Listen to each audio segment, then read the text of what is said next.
listen only mode.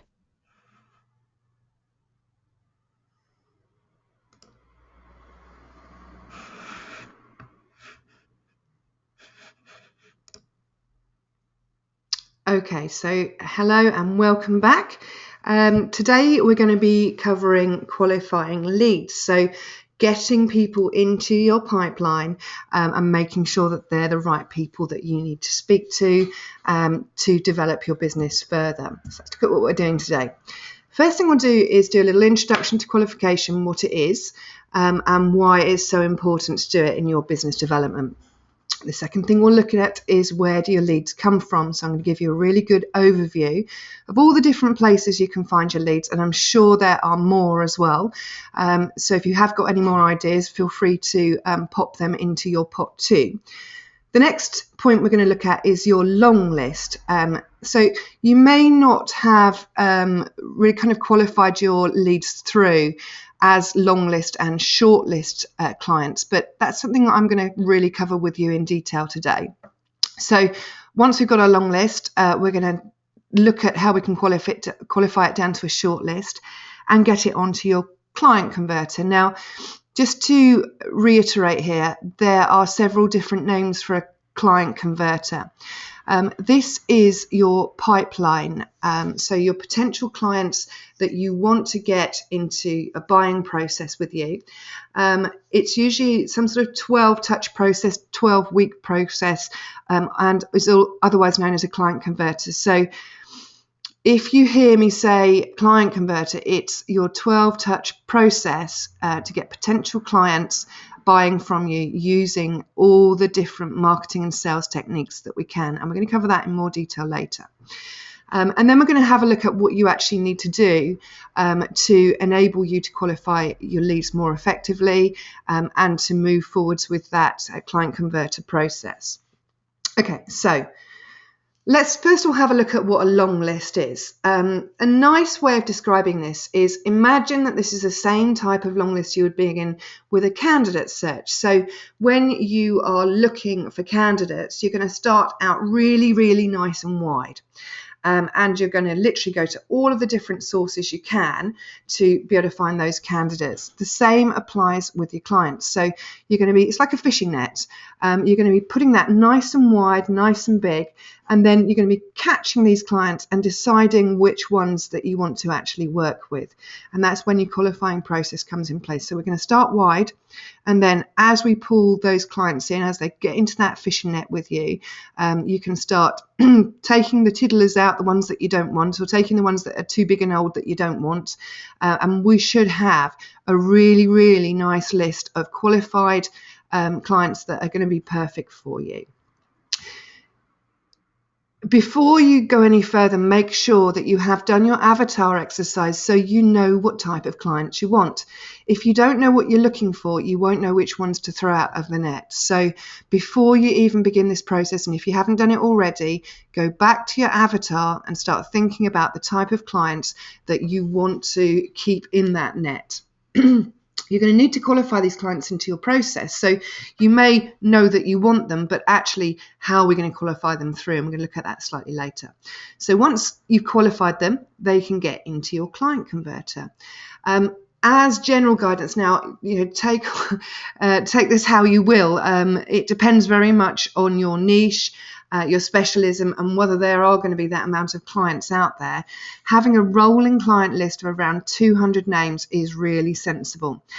So when we're talking about 200 names, that might not be 200 clients, but that might be 200 names of specific hiring managers that you want to get into your client converter.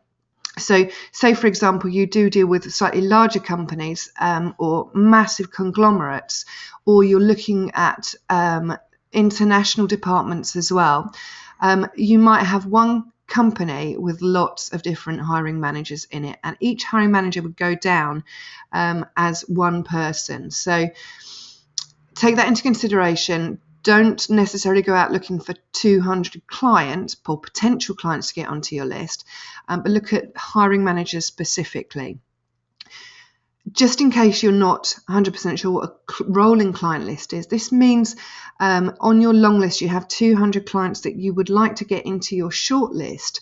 So every time that somebody starts going into that short list and into your client converter, you should be replacing that person with somebody else to get onto your long list. So you've always got at least about 200 names that you could work with to get into your short list.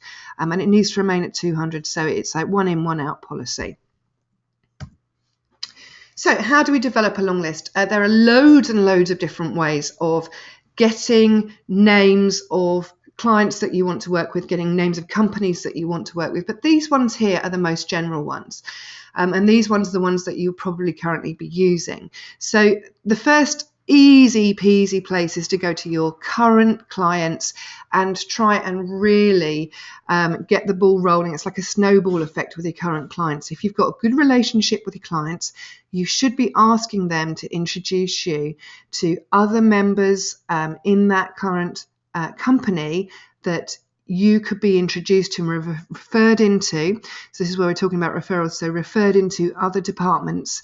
It could be other offices, it could be other sites, it could be international departments that you're looking to get into.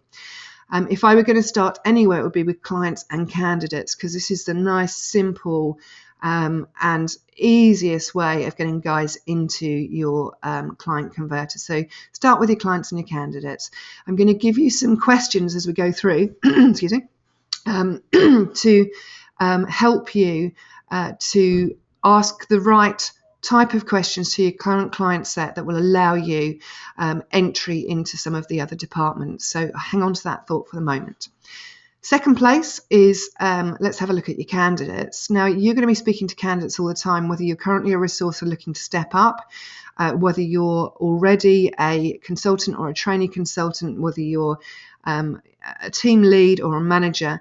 Candidates are our product. So these are the guys that we speak to all the time. And actually, if somebody asked me, would you prefer a list of clients to work with or a list of candidates to work with, I would probably 99% of the time say, give me the candidates, because they will lead me to the clients. Candidates are such a fabulous source of data, leads, information, market knowledge, the whole shebang. They will lead you to other clients. They will lead you to other candidates.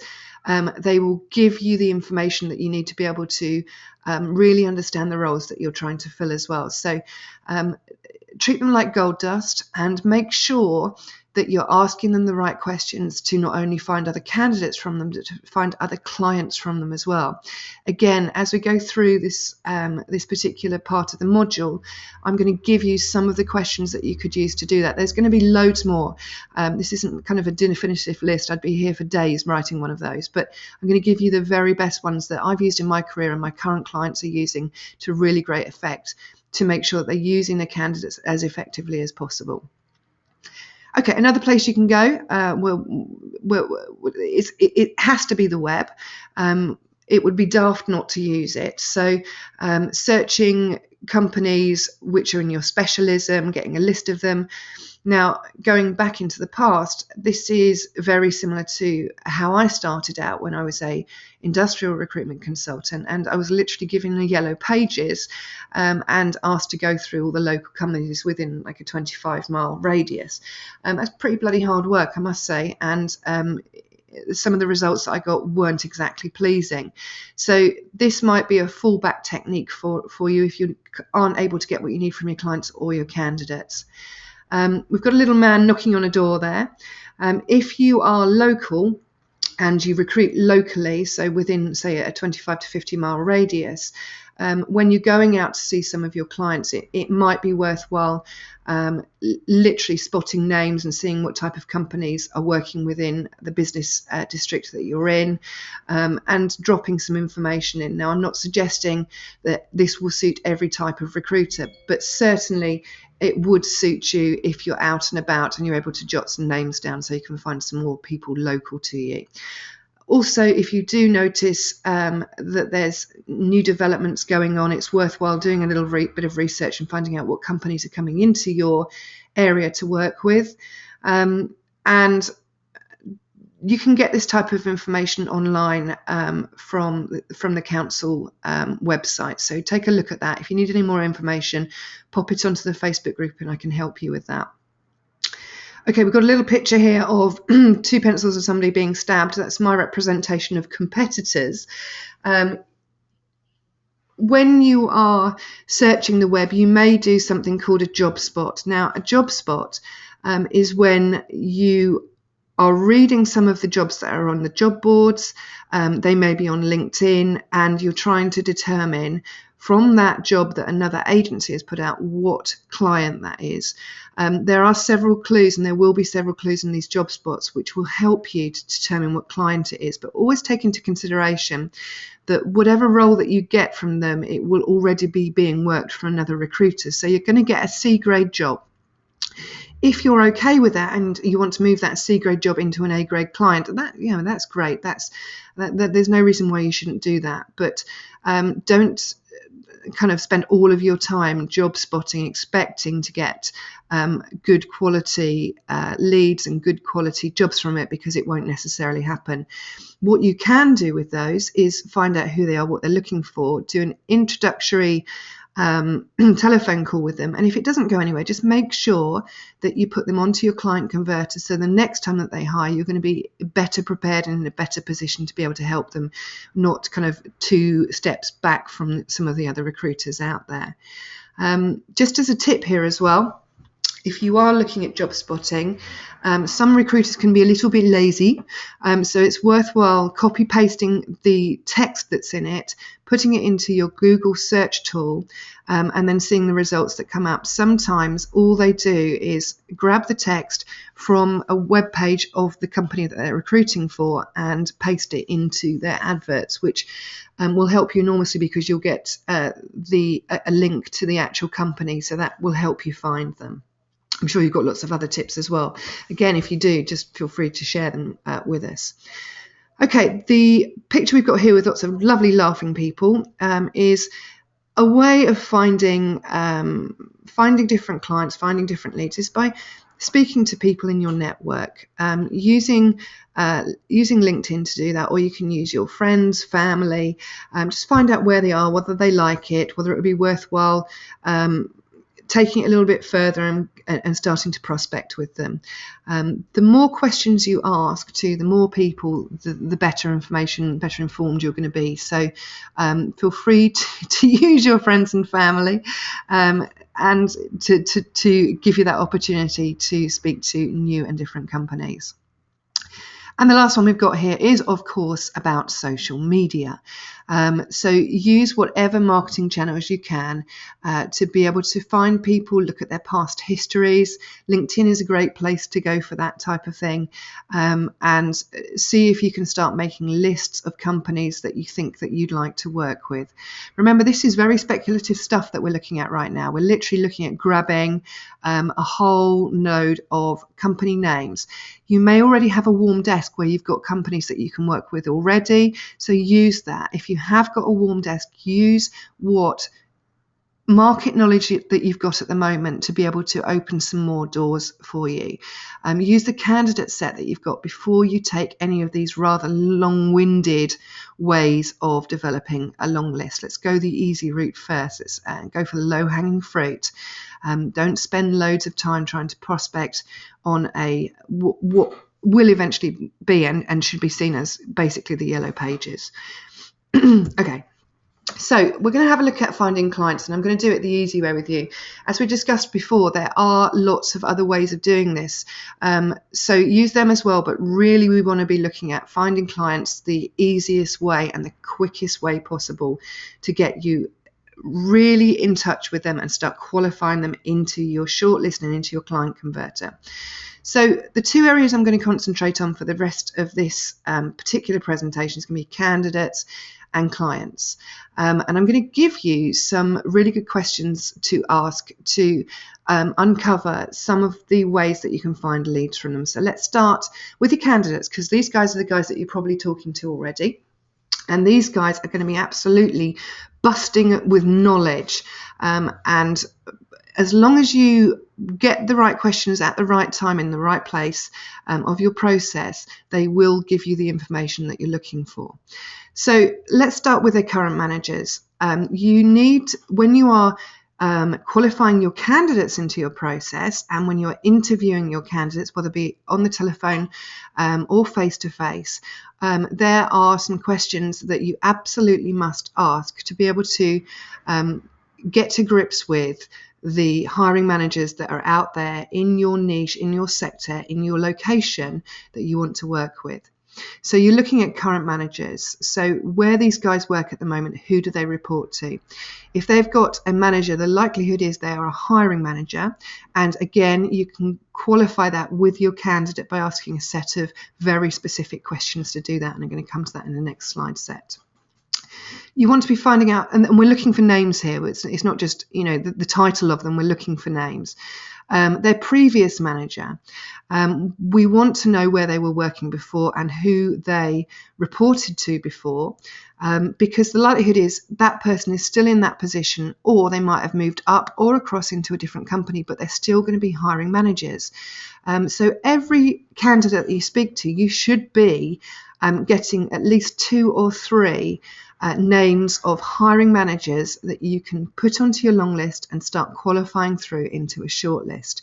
This is without doubt the easiest and the best ways of building your prospecting list, your list of 200 people to get them onto your shortlist.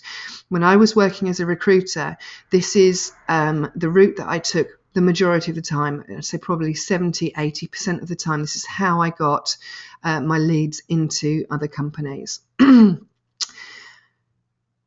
Market knowledge, and in fact, now let me go back to current manager and previous managers, because a lot of the time when you are interviewing your candidates through, you can ask them very specific questions about it's kind of the company structure, how many people are in which teams, who reports to who, how does it work. But as long as you get it into the right place, it will work for you. So we're kind of looking at a client organogram here.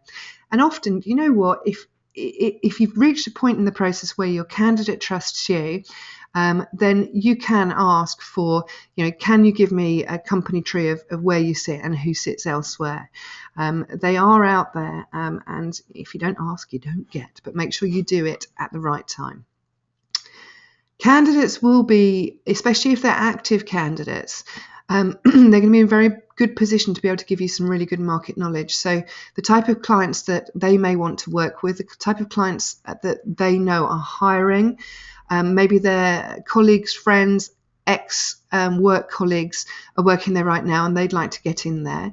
So make sure you get that question into your interviewing. What 5 companies would you ideally like to work with in your sector? What would be your employer? Who would be your employer of choice?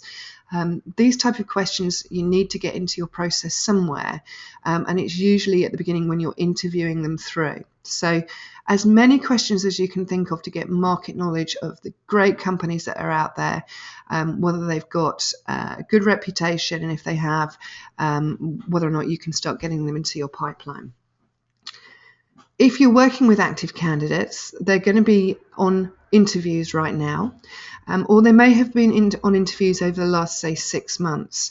Don't underestimate the power of this. Yes, you may be getting names of companies that are currently hiring, but you don't know what struggles they're currently having with their recruiters, with their recruitment process, getting the right people on board.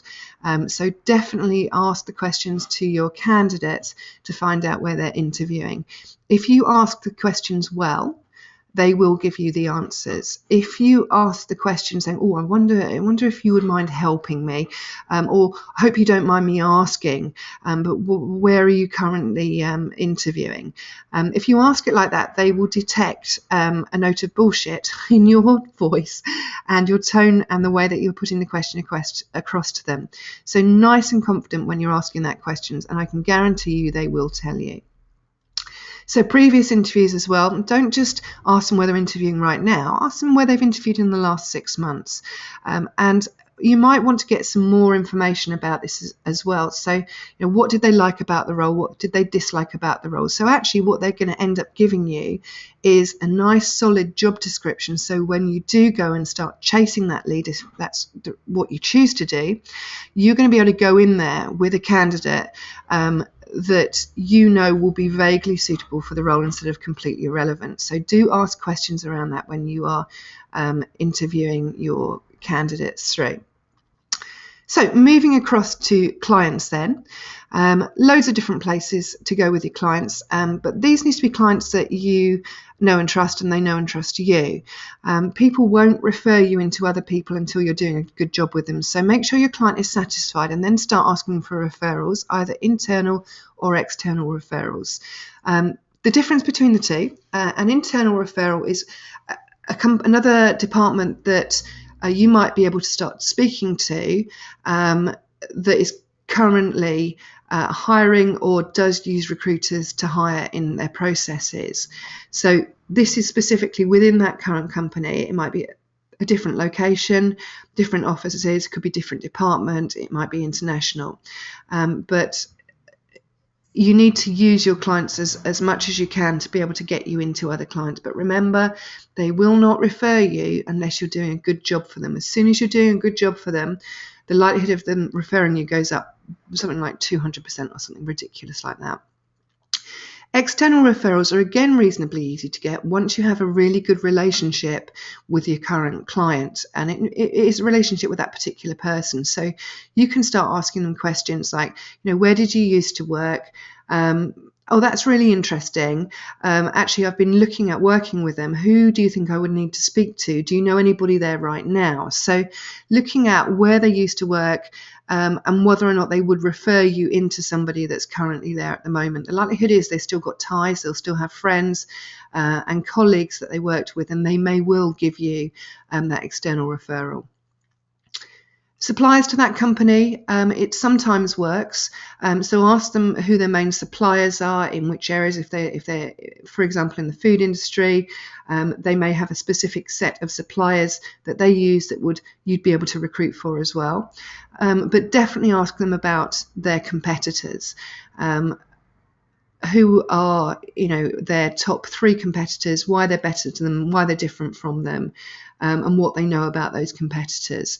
That will give you some names of other guys that are within your niche that you can work with. And the last one we've got here is internal movement, which is really important as well.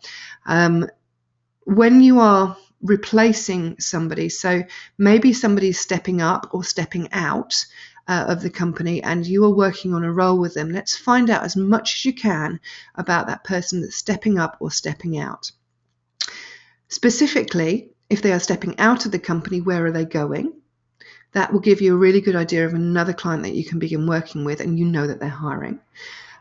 Or if they are stepping upwards, maybe you could ask your client where they came from. So it will give you an idea of the type of candidates and where they came from in the past that you could target as well. So if you use these ways of finding new clients and new prospects to come into your marketing pipeline, I know that you're going to get a huge amount of information from both your candidates and your clients. The likelihood is you may not need to go elsewhere to find this information. You might not need to go down the JobSpot route. You might not need to go down the company website route. You might not need to go down the Yellow Pages route. But if you can't get this information that you need, or you don't have enough current clients that you work with, or you're not speaking to enough candidates asking the right questions, then I would suggest you move on to a slightly wider net. I can't possibly tell you how important it is to go to this route first, because it is without doubt the easiest and quickest way of getting prospects and leads and qualifying them through into your processes. So definitely go this way first. It took me a long time to figure that out, so use that knowledge. Okay, loads and loads of questions here that you can ask. As I said previously, there are more, But these are the ones that have always been most helpful to me to get the information that I use. So let's start with questions that you can ask candidates to find clients to go onto that lovely long list. So the first one, and I've repeated it 3 times, and I could actually do a whole page of repeating it. Who do you report to? Who do you report to? Who do you report to? This is the very best question that you can ask to get hiring managers into your prospecting pipeline, so your client converter. The only way you can consistently make sure that this goes into your process is by consistently asking it. So remind yourself, stick something up. I know as recruiters, we've got so much to do, and sometimes you get off funny, it's like, oh, I forgot to ask that question. If you forget to ask this question, you are missing out on so much information and the easiest way of getting potential clients into your client converters. So pop it up somewhere, get it laminated, for goodness sake, put it right in front of your screen. Who do you report to? You may need to pose that more effectively, and you can't just ask that straight away when you start speaking to a candidate that you've never met before, but you can do it as part of your interview process. And in Module 2, we're going to go into a lot more detail of when to ask type of questions and exactly how to pose them. But as a general rule of thumb, you should be able to ask this question once you have done something for the candidate. So whether you've interviewed them through and put them into a process, whether you've told them that you can help them or you want to put their CV forward, you can definitely ask them at that point. This is the theory of reciprocation, as Cialdini taught us. So use it. Once they have done something, once you've done something for them, then ask them for something back. And this is an ask. Who did you report to? So as you're going through their CV with them at interview stage or even at qualifying stage, the likelihood is the person that they did report to there is still there, and if not, they might have moved to a different company, but are still in a hiring manager position. It's rare that they won't be, actually. So if you can get the name of the person, even if they're not at that previous company, you can search them on LinkedIn using your advanced search. So search for the company, whether it be in past companies or present companies, and put the name of the person in there, and you should be able to dig them up. Who is the hiring manager at your current company? So if they say it might be the person they report to, or it could be somebody slightly further up the pay scale, if you like. But find out who actually hires there. Again, you will need to pose this at the right point when you are interviewing them, and it's usually when you've given them something. Ask them how they got their current role. Find out if they were hired through a recruitment company or through internal recruiters. This will give you a really good idea of whether this particular company or hiring manager would be worth getting into your client converter. If they come through an agency, then that's probably a big tick. How many people are in your team, which gives you a really good idea of how much recruiting that current manager will do. And it will also help you when you're looking to put them into a different team. So it will help both you and the candidate. Okay, we're going to talk about referencing in another video coming to you shortly, but I would always suggest getting informal references, not from the current company, but from the company beforehand, if you feel that company, you would like to get that company into your client converter. You do not need to do this as a matter of course for every single candidate that you work with. However, if that candidate has worked somewhere that you feel is a good company to get into your client converter, this is a fabulous way of opening the door to that client and getting you having a good business-to-business conversation with that client by taking a reference with them. And I'm going to show you how to do that reference later. This is gold dust, this type of stuff. And this is stuff that a lot of the other recruiters don't do. So if you are able to start getting some open doors to clients via a reference, then you're going to be in a really great place to be able to take them forward into your client converter. When you know the candidate reasonably well, you can start asking them, who can you recommend I speak to at your previous company?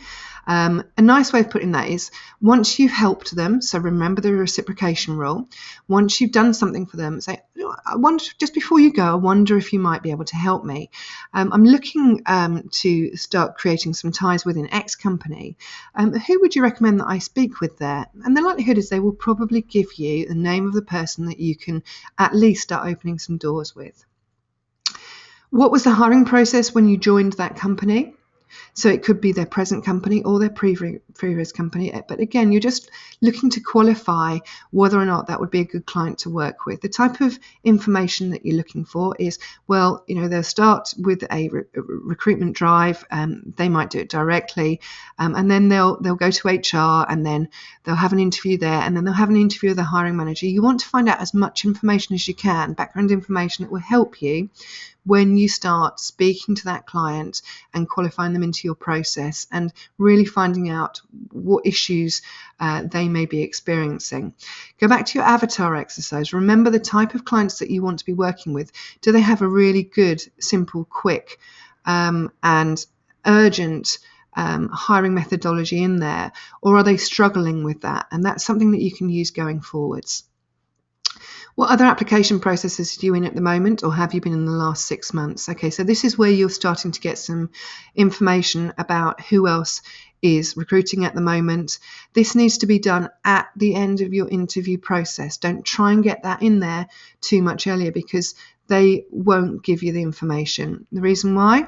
Well, you haven't created that relationship with them. There's no reciprocation that has happened, and they will just think that you are looking for leads, which, yeah, admittedly you are, but there's a time and a place for them to give that to you. And once you've given them something, they will feel like they're in your debt to give you something back. So do this at the end when you've given them as much as you possibly can. You might need to qualify that through to them. A way I've heard people doing it is, just so I don't contact them again, can you give me the information of the companies that you're currently in recruitment processes with? And go backwards as well. Let's find out where they've interviewed in the last 6 months as well. Why not? You can get them into your long list and start qualifying them through, because the likelihood is at some point soon they will be looking to hire again. Be specific with your questions here. You need to ask what companies, what departments, which agencies, and specifically who they interviewed with. If you don't get that information, you're going to end up doing a whole lot of digging, a whole lot of research on Tinternet, on LinkedIn, etc., to find out who's the right person to speak to. Ask them. Don't feel bad about asking them, but make sure you do it at the right place. Now, some of these questions are going to be amazing for you. The little nuggets of information that you can use when you start to contact these people. So, who did you interview with? What did you like and dislike about the role? So, what you're trying to find here is it's basically excuse me, that's a massive police siren. Oh goodness. Okay, so what did you like and dislike about the role? You're looking for a job description here. That's specifically what you're trying to find. You can dig a little bit deeper with your questions here as well. So what top 3 things did you like about it? What top 3 things really turned you off about it?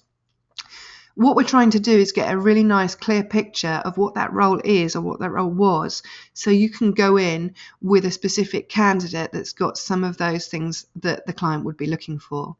Why did you choose to leave the process? Or, maybe the question is why did you come out of the process? So why weren't they right for the role? And then you can make sure that you're not putting that type of candidate in front of them, in front of the people, when you start selling in some of your candidates or marketing your candidates to that role. These are very key questions to ask, by the way, so don't underestimate the value of these. And you need to get them into your interview process to make sure that you're getting the information that you can use going forwards. What was the feedback? So again, having a look at why they were right for the role or why they're not right for the role. Make sure that you're asking this at the correct place in your process with your candidate, which will probably be at interview and near the end of the interview. And the last one here, and this is something that I'm going to talk about in more detail in one of the videos that's coming shortly to you. This is about marketing candidates and how to really work with most placeable candidates, or MPCs. What companies really interest you at the moment and why? So they're going to know more about their industry than you do. So don't worry about that, and make sure that you know as much information as you can get from your candidates. So putting that question in will allow you the opportunity to get as much market knowledge as you can. And then as you go through and you start selling your candidates in, you know which companies are really nice go-to companies that your candidates specifically want to work in. Okay, moving on to questions that you can ask your current clients to find long list clients. And this is when you have got that nice solid relationship with them. You won't be able to do it if you haven't proved a good service with them already, but you might be able to get your other colleagues to be able to ask these questions too. If you don't currently have a desk, or you're looking to build a cold desk, use your colleagues to help you to do that and get them asking these questions for you if that's the case. So who do you recommend I speak to in X department if you know that there's other departments that hire? Where did you work before you worked here? Who do you recommend I speak to there? So this is an external referral we're looking at here. The first one is internal, and these last ones are ways of getting you external referrals. And you know what? If you don't ask them, you are not going to get them. So take this into consideration, and when you feel comfortable asking these questions to your client, when you've got a good relationship with them, just drop them in every time you have a conversation with them. Who are your main competitors? So this is giving you some names of other companies that you could recruit for. Find out the difference between them, so the value of this company compared to another company. So this can help you actually when you're recruiting for this company as well. So a nice question to ask in general. Okay, going outside of things and looking at some internal movement and how you can use your internal client resources. Which company did the person already in this role come from? So whether they're moving up or away from that company, it's always good to get an indication of where that present person in that role came from, so you know where you can start recruiting from, and you know who you can start getting into your client converter. Which company is this person going to? They might not always give you this information. That might be something which they're not willing to give up for you. Again, if you've got a good relationship and you've already given them something, remember that reciprocation, and they like you, you're being consistent with them, they may well give you this information of what company they're going to. That could be very valuable to you, because that particular company could be hiring and could have a recruitment drive on that moment. If they already got this person on board, there may be other positions that you can work with. Which other departments use recruitment agencies? So again, this is a nice question to get you speaking to other people in other departments, and then ask specifically who heads up that department. I would take that one step further as well and ask them if they can refer me in. So who would it be possible for me to use your name when I speak to them, or would you actually be kind enough to offer a referral to this person, get them to write an email or something? That works really, really nicely. So just a couple of questions there that you can use if they're not already in your processes. Think about consistency. So you may be thinking to yourself, I ask those questions, but put yourself at course and think to yourself, how often do I ask this? And do I ask it enough? Do I ask it consistently? And how can I get these type of questions into my process consistently? Okay. Once you have got that great big net of clients that you may want to qualify through into your process that you've already started qualifying in, you're going to start looking at shortlisting them and actually choosing which ones that you want to take into a more targeted sales and marketing campaign, aka your client converter. So to qualify for the shortlist, really simply, these clients need to be contactable via a reference. For me, using a reference as a way in is absolutely key, and one of the easiest ways of speaking to a client. If they're referred from a trusted source, so it might be a candidate or a client using some of those client questions we've just been through, use that.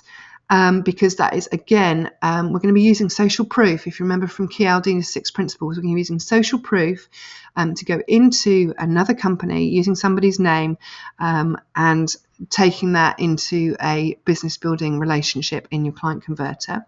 Then if you're recruiting right now, or you need to know that they're recruiting in the near future, so that will have come from some of your questions to your candidates about where they're currently going out for interview or where they'd like to work, or you know that they've got a problematic recruitment partnership or an issue that you're pretty sure that you can solve, and that can come from the market knowledge that you've got from both your candidates and your clients. So that is a nice simple way of knowing whether they're going to be the right guys to get into your client converter. So guys, this is your chance to do something about that qualification process. Remember, consistency is key. You have to make sure that you do something here. It's all very well me giving you all these questions, but unless you get them into your process somehow, it will never work for you. So put yourself at cause and start thinking, what documents and what templates do I need to have at my fingertips when I speak to my candidates, when I speak to my clients, to ensure that I'm asking these questions out there. So it might be looking at your interview template if you have one, and if you don't have one, you should definitely be looking at putting one together. It might be looking at your candidate qualification template, again, and getting those questions in there. Or every time that you speak to a client, maybe you just want to pin something up somewhere which has got some really nice questions in it that will help you get those referrals. Another thing that is really worth doing is getting referrals, references, and leads generating questions into your KPI process. So give yourself a target each week. Say to yourself, right, I know that I want to get maybe 3 references this week and 3 referrals this week. And at the end of the week, when you're doing your accountability forms, pop that in there as well. I gave myself, I ran the gauntlet, and I said that I was going to get 3 of these and 3 of these, and this is how I've done. This will give you the opportunity to see how well this is working, and it will give you the opportunity to increase your leads. Same goes for clients. Make sure you use a template at every given stage. If you've got when you're taking a job spec, if you've got a job spec template that you use, get that out and get the questions in there. I want you to put these templates together or pop these questions into the current templates that you've got, and it will be really, really good to see these on the Facebook group, and I'm more than happy to critique them for you. Also, the more that we share as a group together, the more ideas and the better your processes are going to get, because we're using crowdsourcing, if you like. So we've got 16 people all putting together and looking at these type of templates, and we should be coming up with really a set of master documents that are the absolute tip-top best out there. So by the end of this business development module, we should have some really serious templates going forwards. Now, I am more than happy to critique these, but if you don't put them up there, I can't do it. So if you do have any questions about this video, please note your questions now, put them onto a piece of paper, do it now, don't forget. And when we have our next coaching call, I'd be more than happy to answer some of your questions. Alternatively, if you want to put some of those questions onto the Facebook page, I do check that Facebook page every day, and I should be able to reply to you quite quickly. So I hope you've enjoyed this initial video on qualifying clients. The next one coming to you is going to be getting through gatekeepers. So once you have qualified your clients into your client converter, I'm going to show you how to get through the gatekeeper so you can start speaking to those hiring managers. Good luck, and I can't wait to see those templates. Take care now.